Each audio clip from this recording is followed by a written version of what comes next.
welcome back to Southeast Iowa Live's Community Profiles. I'm your host, Greta Clemens, and we are powered by KCTC. This week, we have a fun new guest, Trent Stout, owner of Stout Seed. We've never had you in before, so this is exciting. Yeah, I'm glad to be here. Yeah, thanks for coming. So let's just do a quick introduction since you haven't been on the show before of who you are, and we'll go from there. Sure. My name's Trent Stout. I grew up over by Muscatine area. Okay. So I grew up over in the Letts area. Shout out to all my people over there. Shout out Letts. Yeah. But most people kind of recognize my family. There's a lot of stouts in the area, but my family does the produce markets here in town. And so we've been doing, stouts market in the area for a long time. My dad and my mom are both from the Riverside, Ainsworth area. Okay. And so when I got involved in the seed business, I actually moved from the Muscatine area over to Washington. Okay. And I've been here ever since. So. Very nice. Well, welcome to Washington. Yeah. It's been a while.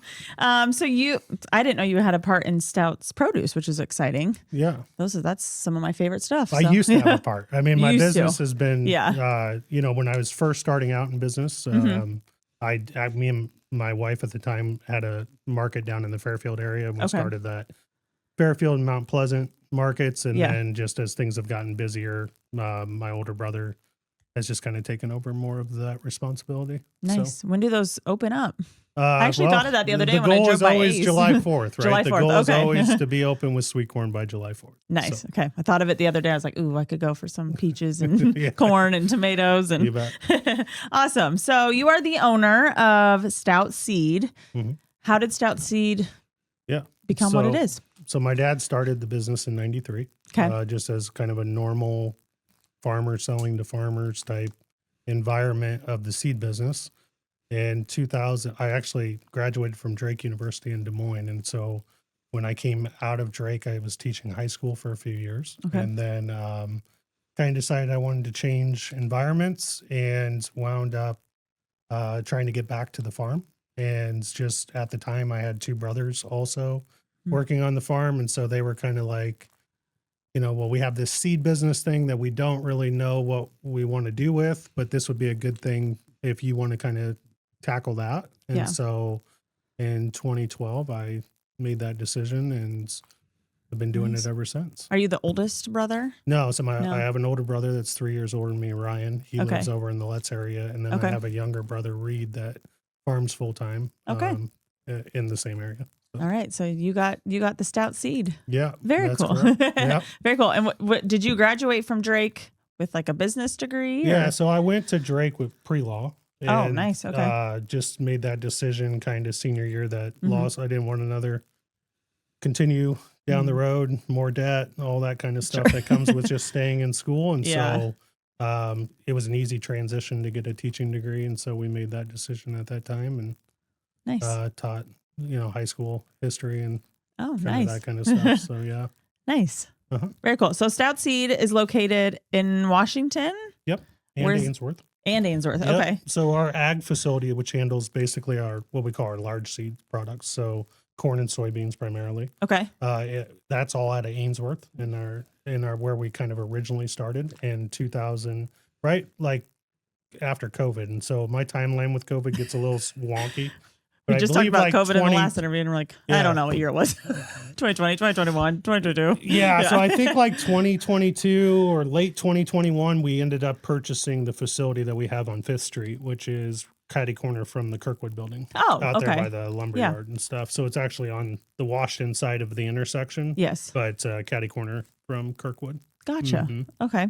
Okay. So for someone like me who doesn't really do agriculture, understand what is your company do? What does your day-to-day look like? What does that look like? Yeah, so we actually have 3 brands that we run that interact with people and our customers, different types of customers, right? And so we work with retail customers, which would be our Stout Seed brand, and that's where we would offer things like lawn grass seed, fertilizer, anything to do with lawn maintenance, essentially. So we have all of those type of products. We also have like wildflowers. We handle native grasses. We do some design work with, like if you were coming in, you had a property and you're like, it's basically a blank slate. Like here's what I want from a plant perspective. Okay. We could assist you with basically any of those type of plants from a seed perspective. We don't do any like pre-grown plants, plugs, anything like that, or flowers or anything like that. We're, you know, but we do any type of seeds that you would like to source for landscaping purposes. Nice. And then we have a brand that interacts directly with contractors too. So we do a lot of landscape contractors in the area throughout the state of Iowa that need those type of materials. We provide materials for that. Okay. And then we do a lot within the sustainability market. So cover crops or like large scale cover crops or just any type of water quality initiatives. Anything in that space where it's using plants to try to better the environment. I was going to say, what's a cover crop? Yeah. So cover crops are they've been a very big movement in the agricultural space. We see a lot of it around here.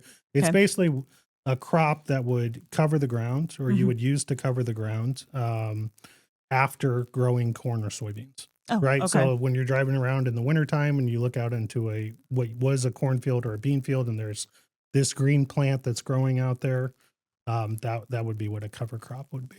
Gotcha. Okay. And you, sorry, this triggered my brain. You were talking about your first thing. You were talking about dandelions and things like that. Yeah. So do you have things to kill dandelions? Yeah. So we do handle liquid chemicals. Oh, okay. For lawn grade, like lawn purposes, right? Okay. We don't do ag grade like a Washington Ag would do or a co-op would do like large scale chemicals.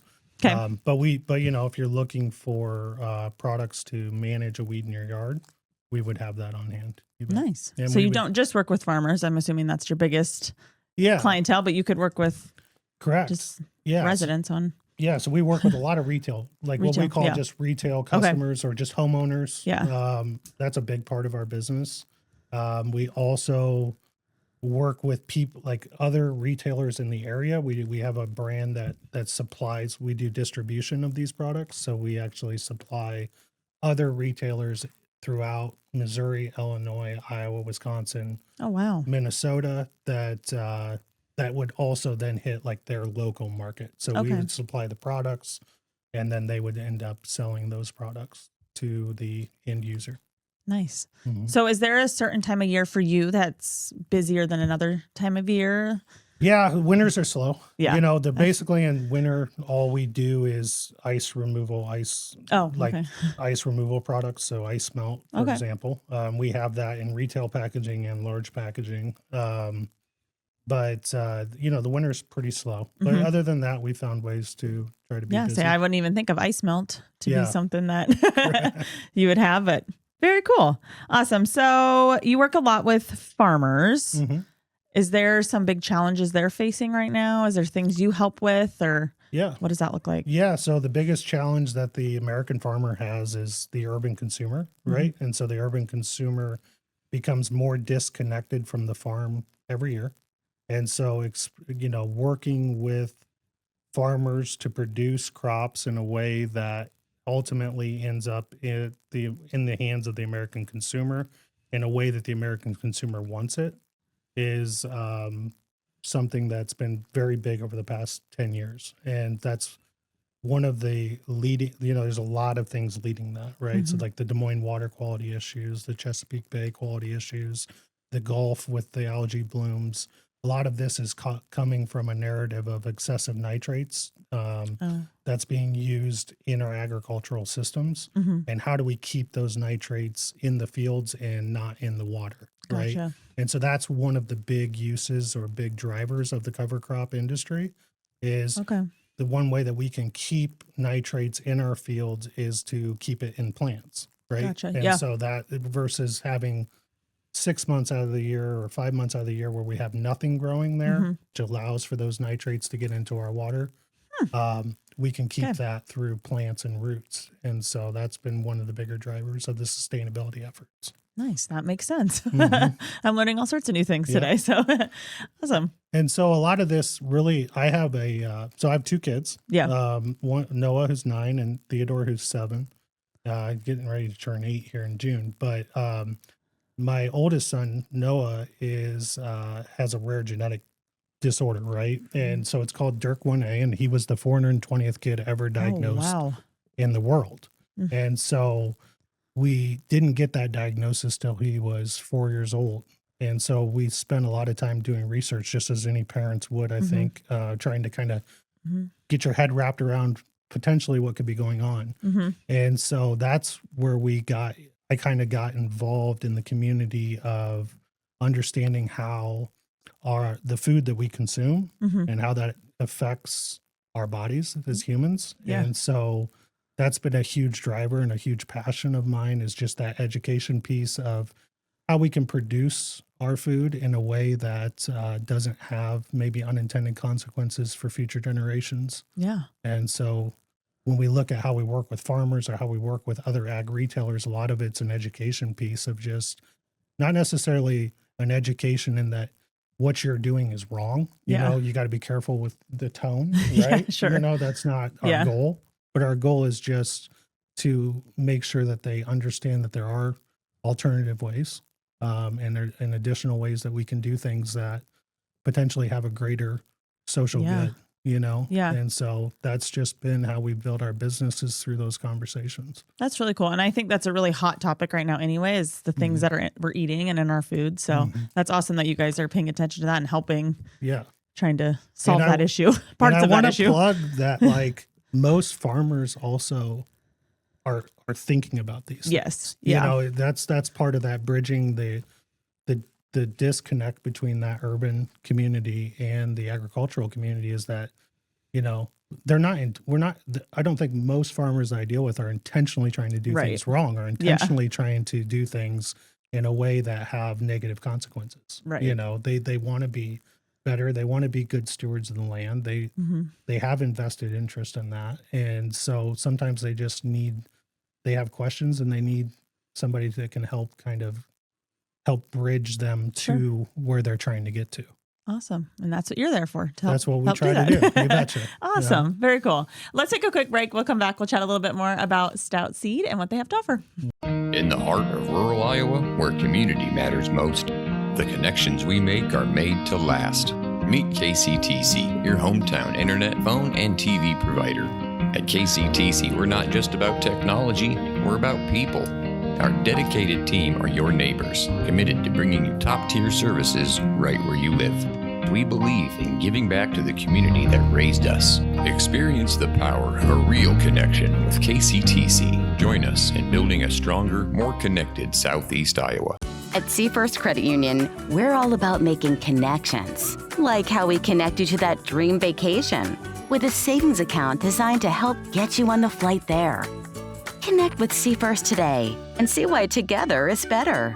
Bring the kids and share the memories at the 2026 Midwest Old Threshers Reunion. Experience the sights, sounds, and traditions of steam engines, antique cars and trucks, tractors, and more. First visit or a family tradition. Enjoy home-style food, the excitement of an Old West shootout, and nightly entertainment. For generations, this is where memories are made. Celebrate history and make new memories at the Midwest Old Threshers Reunion, September 3rd through 7th in Mount Pleasant, Iowa. Visit oldthreshers.com for more details. At WCHC, our goal is to take great care of our patients and our staff. We are able to approach you, take care of your issues, but also give you a path, as far as referrals or treating you right then and there. Our role in the community is taking care of something that matters to everyone. It's their family and their health. More than you expect for your health care. Hey everyone, welcome back to Community Profiles. If you missed it, I've been chatting with Trent Stout, owner of Stout Seed here in Washington and in Ainsworth. That's correct. Ainsworth, okay. Make sure I had it right. And we have been chatting about all things seed and cover crops and all the things. So I'm learning lots and lots. So hopefully you guys are too. But we're just going to keep the conversation going about farmers and seeds and all of that. I just have some random questions because I don't know much about seeds. But how do farmers know what seed to plant? How do they choose a seed? Is that where you come in and help? Or how does that process Yeah, so really ultimately what we would try to do is just identify what the goals are, know, of what that farmer's trying to do long term, what the purpose is, know, in the rotation. But most farmers have when it comes to large products, right, like corn, soybean rotations, they have pretty good ideas. Some of that can fluctuate with market conditions or market environments, but most of the time, I would say farmers kind of do what they always do. They're kind of creatures of habit a little bit. And Sure. so, they have a pretty good plan. There are times where they have questions about, maybe I could add this or maybe I could do this. Or a lot of times, even if it's just like water, like maybe they want to put waterway or conservation or CRP in, that's where we would come Gotcha. in to assist with that. Okay. And is there a lot of, is like technology changing the way you work, or AI or any of that? Or how is that affecting? I mean, we're not like so obtuse that like we don't understand that those things are becoming more and more important, right? Yeah. And so we have a very, I would consider like a fairly young staff. I think we have 7 employees currently, and I'm not. Okay, outside of one, one sales rep, I would be the oldest person there. So we have a very young group, overall young group that is very in tune to those things. Right. And so AI has become something that we use a lot, I would say daily, if not multiple times daily. It's just a great resource for us. But it's not pivotal in anything that we do. And I always think the agriculture community is, when it comes to technology, a little behind most other institutions. So but we're on it. Technology is something that in the ag space is evolving very quickly. And it's becoming very a big part of every aspect of it. Nice. Where do you see the agriculture or like seed business going within the next 5, 10? Oh man. Yeah. Good question. I think that's why, I mean, we feel maybe a little bit more confident than just your traditional seed companies because of our diversity in what we offer in different market segments. Yeah. But as far as just what most people would think about corn and soybeans, the consolidation in that industry has become concerning. I think that I got to probably be careful what I say here, but some of the companies that control some of that are biotech companies that also, I think that will continue to use technology to